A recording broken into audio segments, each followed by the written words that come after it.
কড়াইতে সর্ষের তেল নিয়ে নিলাম।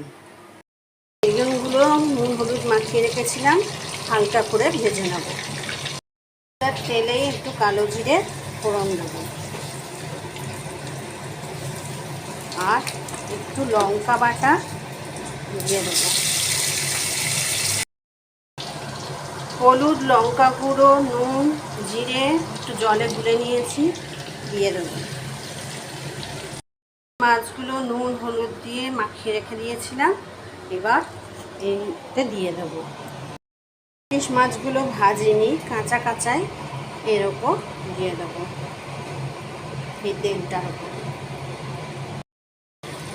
এক পিঠ হয়ে গেলে আর আস্তে করে উল্টে উল্টে দেবো এরমভাবে।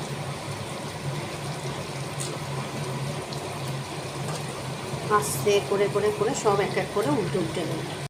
দু পিঠ এরমভাবে ভাজা ভাজা হয়ে গেলে এবার ঝোলের জন্য জল দিয়ে দেবো।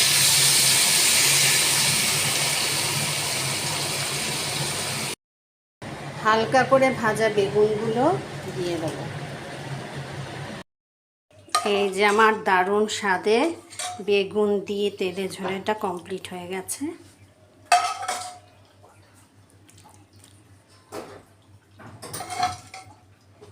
গরম ভাত দিয়ে দারুণ লাগবে।